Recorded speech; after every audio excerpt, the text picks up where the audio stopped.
Bismillahirrahmanirrahim. Assalamualaikum warahmatullahi wabarakatuh. Selamat malam semuanya, Bapak Ibu.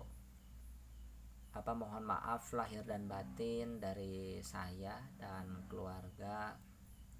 Alhamdulillah pada kesempatan ini kita masih bisa diberikan kesempatan untuk bersilaturahmi lewat video online ini yang telah saya buat untuk pengauditan 1J Bapak Ibu. Nah, untuk materi selanjutnya kita akan pertama ya, setelah habis lebaran akan membahas sedikit untuk menentukan dan menggunakan materialitas. Nah, setelah pertemuan ini kita akan UTS nggih Bapak Ibu. Nah, baik Bapak Ibu, menentukan dan menggunakan materialitas. Itu judulnya. Nah, baik, slide selanjutnya. Saya ini menggunakan tongsis. Nah, ketika kita berbicara tentang menentukan dan menggunakan materialitas, sebelum kita menggunakan materialitas itu harus paham dulu apa itu yang dimaksud dengan materialitas. Jadi Bapak Ibu. Nah, yang pertama kita akan bahas tujuan auditor dalam kaitannya dengan materialitas. Seperti ISA 320, tujuan auditor adalah menerapkan secara tepat konsep materialitas dalam perencanaan dan pelaksanaan audit. Nah, konsep materialitas, kita harus paham dulu materialitas itu apa, baru kita masuk ke konsep. Nah, lalu yang kedua, tujuan auditor ialah mengevaluasi dampak salah saji yang ditemukan terhadap audit. Audit itu akan mencari salah saji yang material di dalam laporan keuangan ya. Apakah laporan keuangan itu telah disajikan secara wajar sesuai dengan prinsip-prinsip akuntansi yang berlaku umum. Lalu poin B, dampak salah saji yang tidak dikoreksi ataupun terlewat untuk dikoreksi jika ada terhadap laporan keuangan.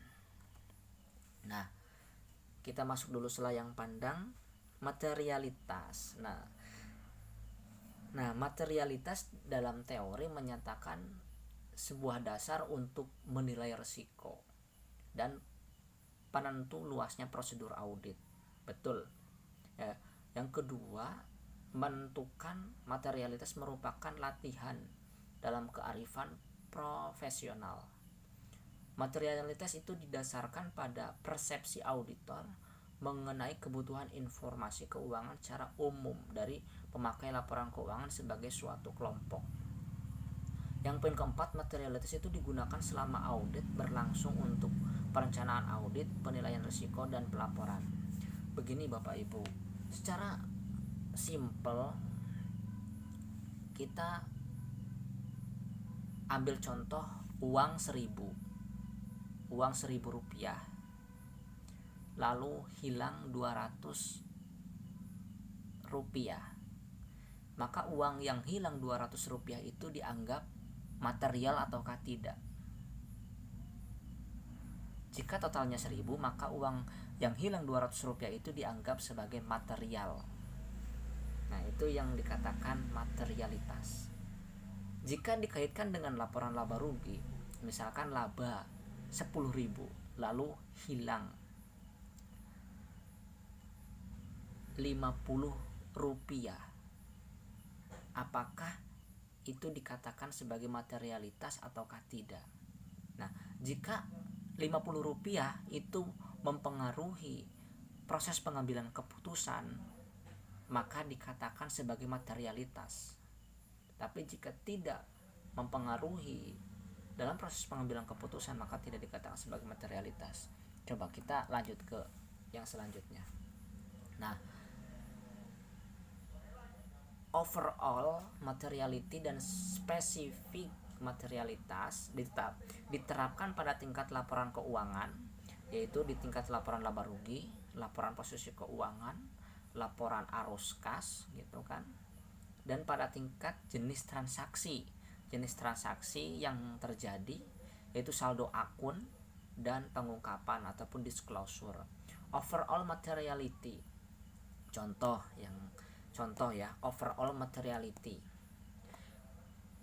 Dan di dalam laporan laba rugi terjadi salah saji yang material. Contoh salah saji di pendapatan. Total pendapatan itu senilai 10 juta ya, total pendapatan 10 juta. Nah, lalu hilang ketemu senilai 3 juta. Nah, itu akan mempengaruhi laporan posisi keuangan, laporan arus kas gitu kan. Lalu bagian pengungkapan itu dinamakan overall materiality. Nah, lalu bagaimana dengan spesifikasi materiality? Nah, kalau spesifikasi materiality, contoh seperti dalam saldo akun yang spesifik, contoh seperti pendapatan hilang dari total 10 juta itu hilang 100.000 gitu kan. Nah, itu tidak mempengaruhi seluruh laporan laba rugi, laporan posisi keuangan ataupun laporan arus kas. Nah, jadi spesifik, secara spesifik materiality. Oke. Masuk ke teorinya. Overall materialitas yang diterapkan pada laporan keuangan secara keseluruhan. Tadi sudah saya singgung, jelaskan. Materialitas untuk laporan keuangan secara keseluruhan didasarkan pada kearifan profesional auditor mengenai jumlah terbesar salah saji dalam laporan keuangan. Lalu yang ketiga, jika jumlah salah saji yang tidak dikoreksi, terpisah atau digabungkan lebih besar dari overall materiality yang ditetapkan untuk penugasan tersebut, maka laporan keuangan disalah sajikan secara material. Nah, jika seorang auditor menemukan tadi salah saji dalam pendapatan senilai 3 juta dan itu mempengaruhi secara keseluruhan laporan keuangan, baik laporan laba rugi, laporan perubahan modal, laporan posisi keuangan, laporan arus kas, maka auditor itu bisa mengajukan kepada manajemen dan manajemen kepada TCWG. Apabila tidak bisa tetap dikoreksi, maka bisa menyajikan bahwa laporan keuangan telah salah saji secara material gitu. Lalu yang selanjutnya, spesifikasi materialitas pada tingkat jenis transaksi tertentu atau saldo akun tertentu akan pengungkapan tertentu. Dalam hal tertentu ada kebutuhan untuk mengidentifikasi salah saji dalam jumlah yang lebih kecil dari overall materiality yang dapat berdampak pada keputusan ekonomis memakai laporan keuangan. Baik, Bapak Ibu lanjut. Nah, sifat salah saji, selain ukuran dan besarnya suatu salah saji, auditor juga mempertimbangkan sifat dari potensi salah saji dan situasi khusus mengenai terjadinya salah saji itu ketika ia mengevaluasi dampak salah saji itu terhadap laporan keuangan. Nah, situasi yang terkait dengan salah saji dapat menyebabkan auditor mengevaluasi salah saji itu sebagai material sekalipun besarnya di bawah materialitas.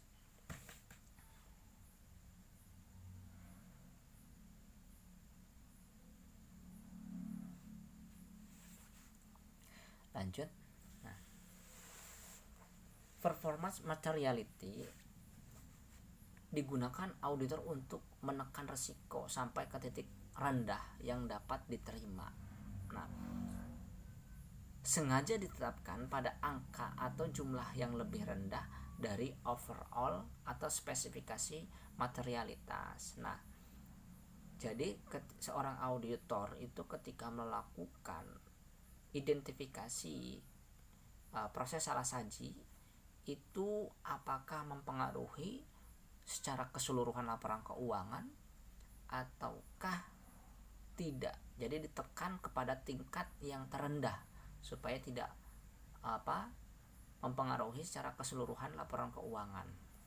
Tujuannya untuk memastikan salasaji lebih kecil dari overall materiality atau spesifikasi material dapat dideteksi, menyediakan suatu margin atau penyangga untuk salasaji yang tidak terdeteksi. Kita tarik ke belakang sedikit biar kelihatan.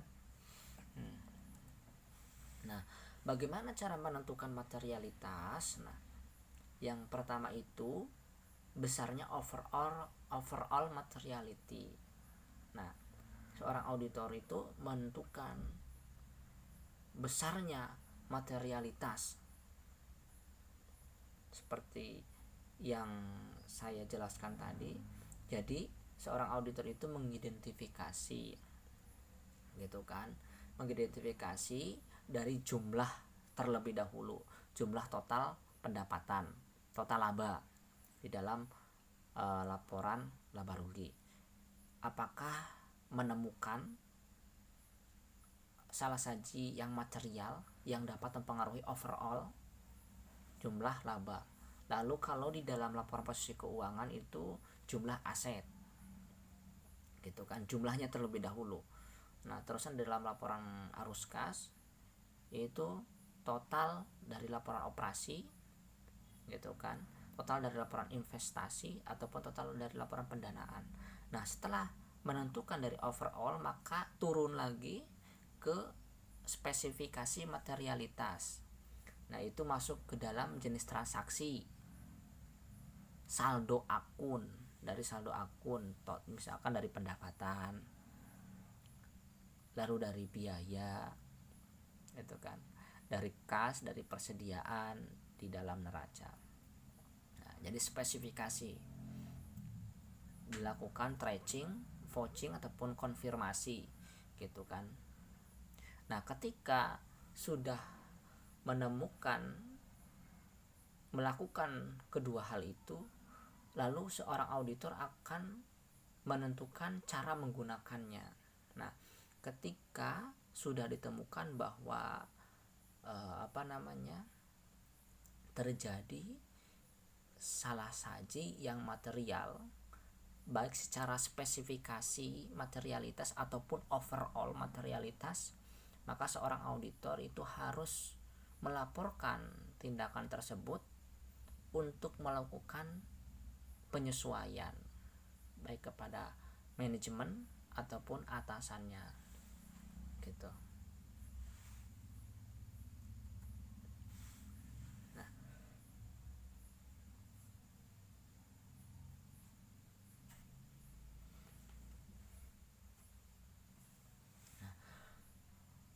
Overall materiality berdasarkan persepsi auditor. Seorang auditor yang berpengalaman berdasarkan judgment pemakai laporan keuangan menggunakan suatu acuan ambang batas berdasarkan besar persentase pada kearifan profesional gitu. Jadi judgment profesionalitas. Performance materiality ditetapkan dalam jumlah rendah. Nah, ketika seorang auditor menetapkan materialitas ke tingkat yang terendah, akibatnya auditor melakukan lebih banyak audit. Nah, jadi akan lebih banyak melakukan audit untuk memperoleh bukti yang lebih banyak bahwa memang materialitas itu ditekan pada tingkat yang terendah gitu kan. Risiko audit dapat ditekan lebih rendah. Nah, lalu performance materiality dirancang untuk salasaji lebih kecil dari overall atau spesifikasi materiality, menyediakan margin untuk salasaji tidak terdeteksi gitu. Nah, materialitas dalam perencanaan dan penilaian risiko menentukan berbagai tingkat materialitas adalah unsur kunci perencanaan. Jadi materialitas itu merupakan kunci dari sebuah perencanaan. Jadi seorang auditor itu harus jeli dalam menentukan tingkat materialitas yang terjadi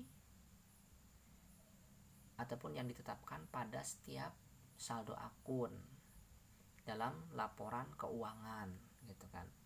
Nah, biasanya seorang auditor itu ketika datang ke perusahaan melakukan audit, maka harus sebelum pertemuan-pertemuan sebelumnya kan harus memahami siklus perusahaan, dia bergerak dalam bidang apa, produksinya seperti apa, bahannya cepat rusak ataukah tidak, itu kan udah dibahas sebelum-sebelumnya sebelum kita melakukan audit itu. Terusan setelah itu lingkungan perusahaan ataupun tata kelola perusahaannya bagaimana, seperti pengolahan limbah gitu kan, soalnya itu akan berpengaruh terhadap laporan keuangan dan berpengaruh terhadap penjualan. Nah, setelah itu ketika melakukan audit kita harus melakukan konfirmasi apakah ada pemisahan tugas, ada standar operasional prosedur dalam perusahaannya. Oh, ketika memang udah ada itu, ketika udah ada sistem, ada standar operasional prosedur, ada pembagian tugas, berarti resiko salah saji itu bisa dikatakan kecil. Nah, setelah itu kita bisa melakukan konfirmasi gitu kan. Konfirmasi apakah pemisahan tugas ini benar-benar dilaksanakan ataukah tidak. Pasti ketika kita melakukan wawancara akan berkata udah ada pembagian tugas, tapi auditor tidak boleh percaya seperti itu saja, harus melakukan konfirmasi terlebih dahulu, identifikasi terlebih dahulu apakah benar ataukah tidak, begitu. Karena itu merupakan sebuah kunci untuk menentukan materialitas, apakah pengujian secara substantif ataukah berdasarkan saldo akun. Nah, untuk merupakan proses berkesinambungan sampai akhir audit, prosedur menghasilkan temuan unit mengacu tanggapan dalam prosedur selanjutnya. Itu Bapak Ibu. Materialitas dalam perencanaan dan penilaian risiko. Nah, seperti yang sudah saya bahas barusan dalam perencanaan dan penilaian risiko. Penggunaan materialitas dalam perencanaan yaitu strategi menyeluruh dalam rencana audit. Itu menentukan item di dalam laporan keuangan yang harus diaudit. Item itu seperti akun-akun di dalam laporan keuangan, menetapkan konteks dan rujukan untuk strategi audit menyeluruh, overall audit strategi. Jadi strategi audit secara menyeluruh dari laporan laba rugi, laporan perubahan modal, laporan posisi keuangan, laporan arus kas, terusan catatan atas laporan keuangan. Merencanakan sifat audit, waktu pelaksanaan, dan luas ataupun lingkup dari prosedur audit. Menentukan spesifikasi materiality. Nah, spesifikasi materiality untuk saldo akun, untuk jenis transaksi gitu kan, atau pengungkapan tertentu di mana angka salah saji yang lebih rendah dari overall materiality atau performance. Tadi sudah saya jelaskan. Menemukan performance materiality untuk setiap tingkat spesifikasi materiality sesuai dengan kebutuhan audit. Bisa dibaca ya Bapak Ibu semuanya untuk poin-poin ini.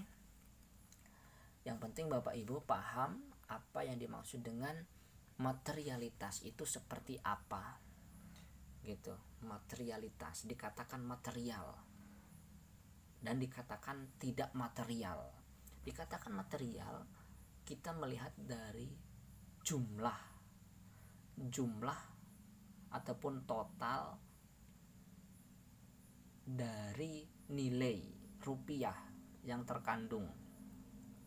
Contoh yang tadi 1.000 hilang 50 rupiah, dikatakan material jika 50 rupiah itu mempengaruhi pengambilan sebuah keputusan, tapi tidak dikatakan material jika tidak mempengaruhi pengambilan keputusan. Nah, penggunaan materialitas dalam prosedur penilaian risiko itu mengidentifikasi prosedur penilaian risiko, apa saja yang diperlukan, menetapkan konteks atau Rujukan ketika auditor mengevaluasi informasi yang diperoleh, menilai besar dan dampak dari risiko yang teridentifikasi, menilai hasil dari prosedur dan penilaian risiko. Oke. Baik Bapak Ibu sekalian,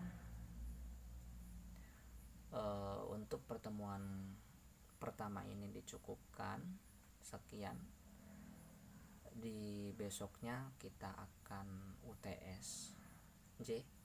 Mudah-mudahan kita sehat selalu, sehat walafiat, tetap jaga kesehatan, pakai masker, jaga jarak, social distancing, selalu cuci tangan Bapak Ibu sampai kita bisa bertatap muka secara langsung.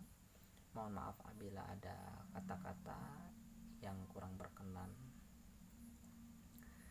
Selamat malam untuk penguditan. Marilah kita tutup dengan bacaan hamdalah bersama-sama. Alhamdulillahirabbil alamin.